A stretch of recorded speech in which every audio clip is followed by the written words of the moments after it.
Hey,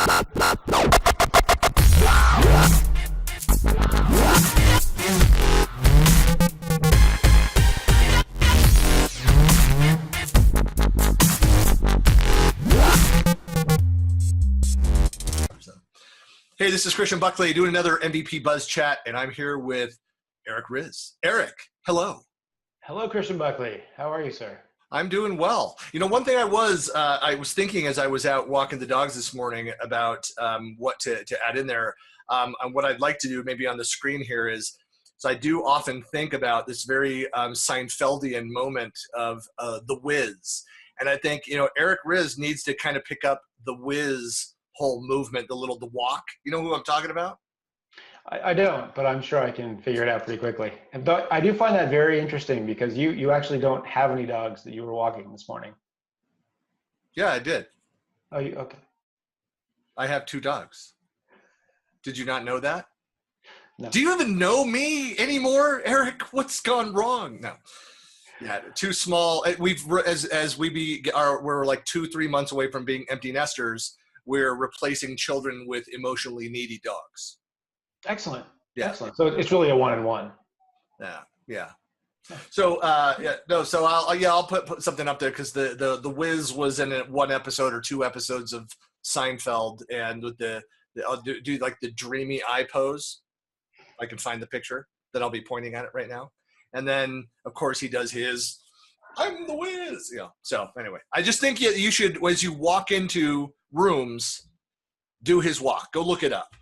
It's Seinfeld. Everybody loves Seinfeld. Come on. I've heard of it. I'm too young for that, but I'm sure that I'm familiar in some aspects. Yes. No one believes that. Look at you. You are younger than me, and yet your hair is grayer. It's turning white. It actually, yes, the hair is its own thing. I mean, it takes a lot of time and effort to have it dyed this way. Yeah. A lot of comments on it, and people generally believe that it is my real hair. Yeah. Well, so it's doing its own thing. Well, I'm glad that the eyebrows, they look, you know, they're tattooed on. I know that, but it's they look real. So, yeah. Yes. So why don't you, with all of that long preamble, why don't you actually introduce yourself? Tell people who you are. Sure. I'm Christian Buckley, and I'm the founder and CEO of CollabTalk. It's a great pleasure to chat with you today. Thanks for tuning in. In other news, I'm Eric Riz, and I'm the founder and CEO of Empty Cubicle, which has nothing to do with CollabTalk other than provide a lot of love and support. We are... And ice cream, hashtag ice cream. Hashtag ice cream, hashtag basement, if you're really being accurate and careful. Yeah. We are actually a data verification solution for resumes.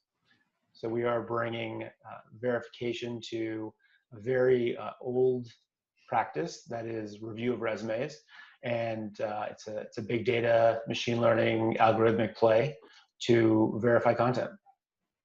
Yeah, there is. I know we've had long discussions about this when you were kind of in the formation of the company, and yeah. So you've been doing it for how long now? A couple of years? Just over 3 years. 3 years. And I mean, it's always, if anybody that has been in a role where you've done a lot of hiring and had to go through and the verification steps, or been frustrated with your HR recruiting teams for their inability to accurately go through and verify what should be basic things. There's still just a huge need for solutions in that area. So yeah, it's a good thing that you're doing, sir. Thank you, sir. Thank you, sir. Actually, I would take it one step further, since we're both talking. Yes. I'd take it one step further and talk about the cost that organizations are saddled with when they make a bad hire, and they bring somebody in who, on a resume has a claim that they know a particular technology or have a specific skill set, and in reality they do not. And typically, depending on the role they're stepping into, what they're doing in the organization, they're able to sort of conceal that for a period of time until it's almost too late to try to make a change. And then they have to be trained, and then you lose time because, of course, people, if I asked you, Christian, to code in C#, naturally you would, crack open a screen and be able to do that immediately. But someone else may not be quite as adept, and they may find reasons or otherwise to not do it. And that has a significant cost, and therefore there's a big time savings for organizations. Yep. I can open a command prompt and type C and the hashtag symbol. So That's I perfect. can do that, That's So perfect. how much does that pay?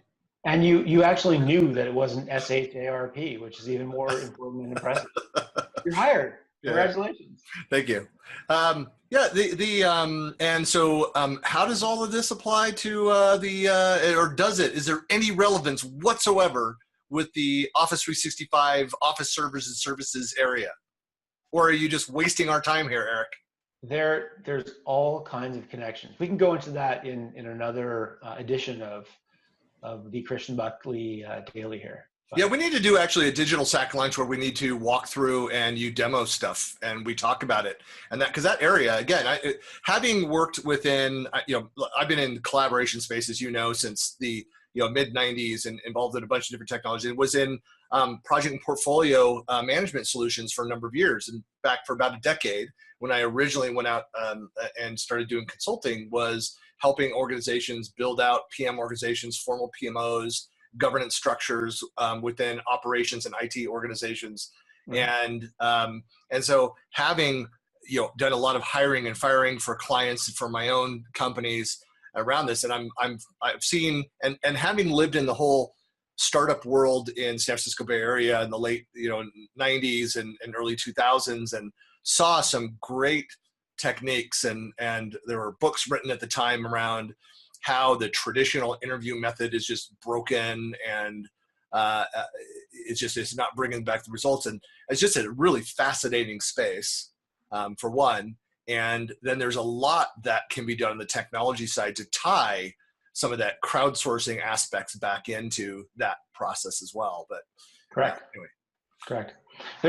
From a collaboration perspective, there's all kinds of procedural advantages that we can see as we continue on this path of empty cubicle and on this journey, if you will, because one of the biggest or quickest things that we hear from organizations is, well, but I have 5 people who read all these resumes for me, and they send me the best ones that they feel I should be taking a look at, and we shortlist from there.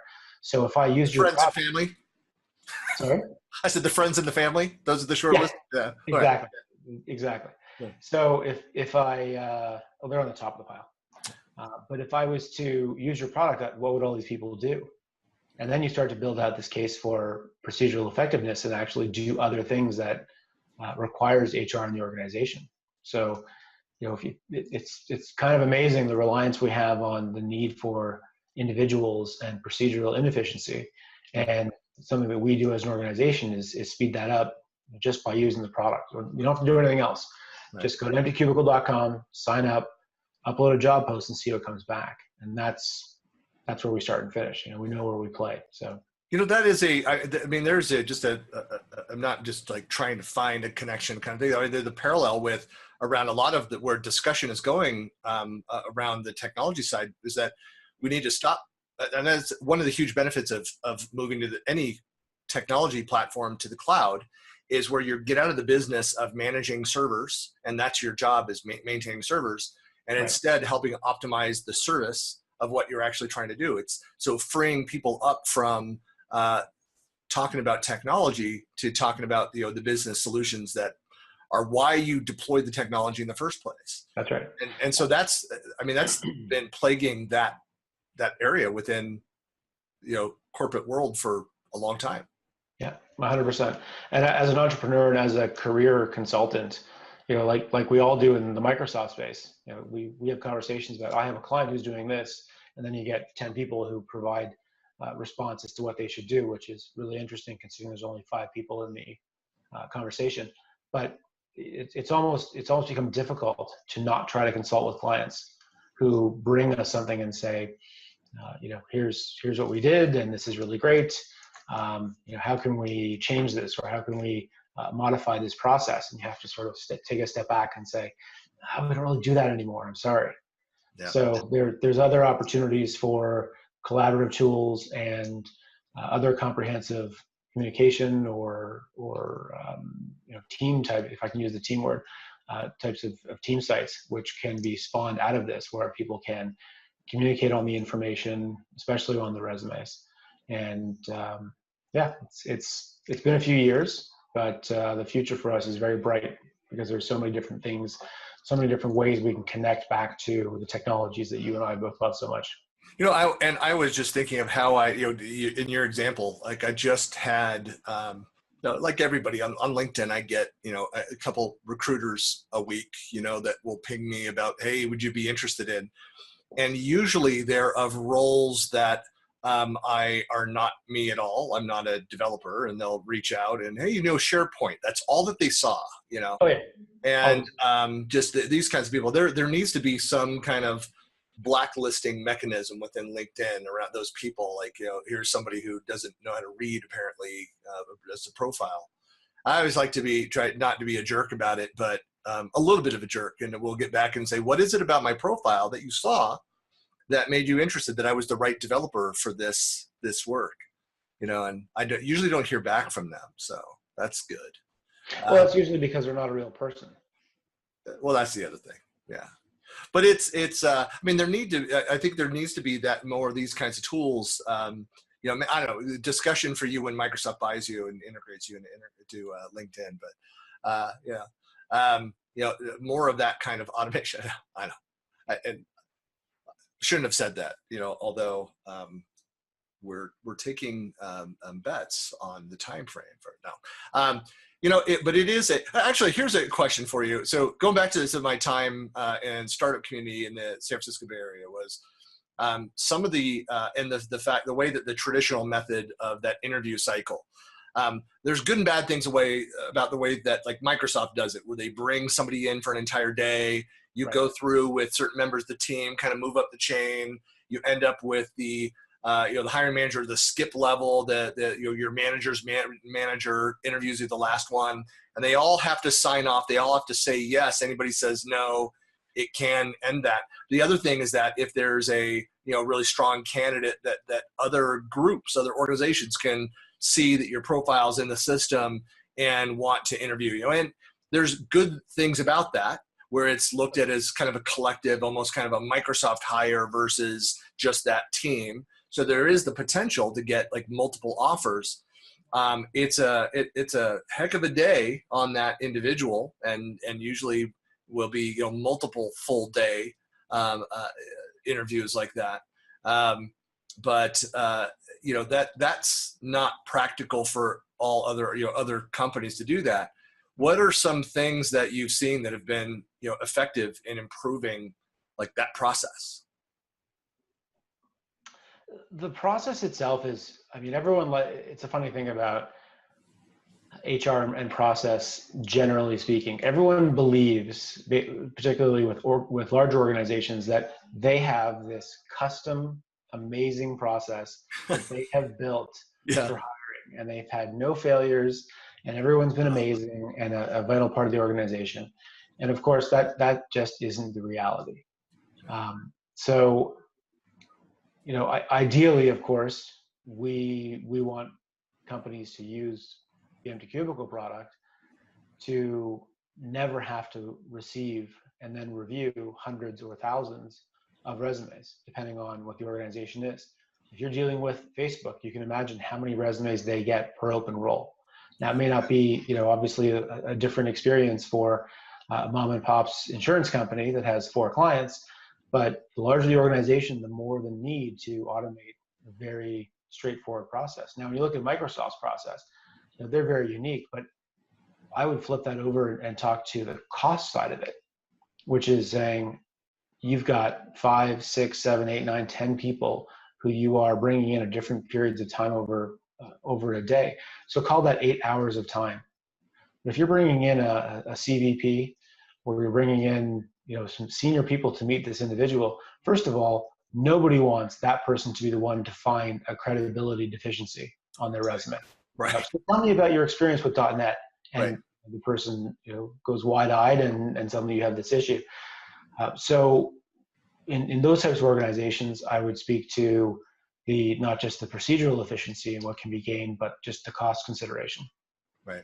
That person at the end really has to be the last step to know that they are the right person, but there better not be an issue, or you're going to be looking at your process very carefully. Right. Yeah, and I would argue that maybe that role at the end is more about cultural fit than it would be any of the technical proficiency.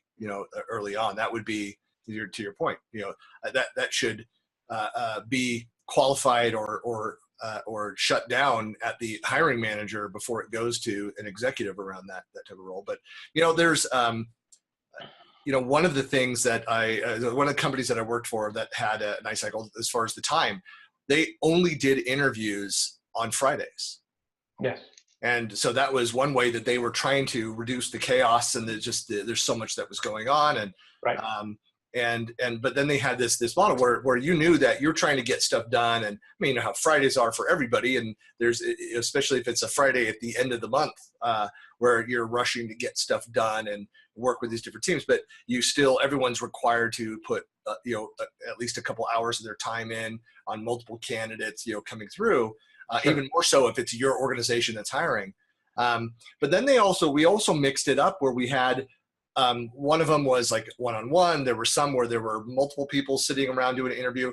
Whereas we went to lunch, we had multiple candidates with multiple employees. So it's one of those, it's a San Francisco startup, well-funded. So we ate a lot of really expensive lunches at this very fancy restaurant around there.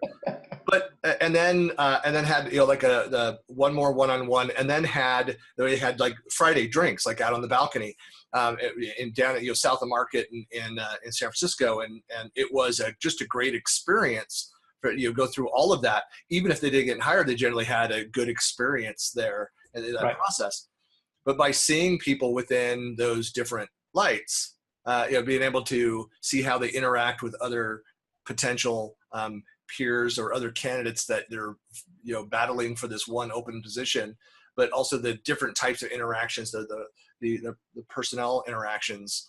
I mean, it was learn so much more about the fit that ways, and and they again prided themselves on ferreting out the technical capability before they came in for that interview. Sure. So we weren't wasting our time, and it really was more about culture and communication. But anyway, that was, like I said, well-funded. We had beautiful offices. That company is no more. So we had beautiful offices all around the world, and mm-hmm. great lunches and drinks. Yeah, I guess. Yeah.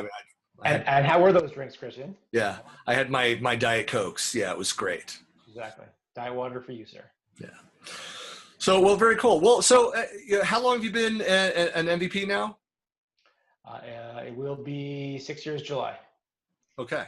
So since 2013? If July. That's true. Never really do know. It's true. Well, they didn't ask me, so you're probably good. So. Well, that's one committee that you're not on. I'm not on that committee. That's right. I don't have time for that. So, yeah, it's So I'll see you when you land we'll have that conversation here in a minute when we're done recording here. It's like, but in Vegas, we don't reveal information. We're all just about headed to the SharePoint conference down in Las Vegas. So that's what we're talking about. Yes, but Christian, we all know that we can't reveal your public flight information. My what? Your flight information publicly? We don't disclose that. Would you like to? I have no problem with that. I would like to have people cheering as I exit the plane. That would be fantastic. I land. Has that ever happened to you? No, but I have come down the escalator to the baggage area where they were cheering about someone else that was there. And I pretended like I went to hug people that were cheering, like walked in front of the guy. It was pretty funny. For you, not for them. Yeah, they were right. Yeah. So, but I am Abe Froman, the Sausage King of Chicago. Yes. Yeah. Abe, nice to see you, Abe. Yeah. But so Eric, if people want to find out more about what you're doing in your profile, where do they find you? What's the best way to reach you? The best way to reach me, I can almost get the words. I was so excited by that question. Yeah. Is eric@mtcubicle.com, and our website obviously is www.mtcubicle.com. Very cool. So you don't do LinkedIn, Facebook, Twitter, anything else? We do those things, and you can find just about all of them Because I'm going to plaster those all over the place. on the line.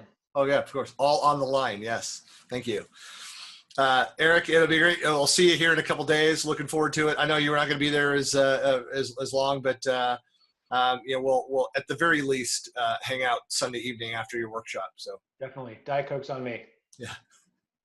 They're always free for me, Eric. That you need to bring something else of value to that meeting. So yeah. All right, man. I'll see you soon. Yeah. Bye.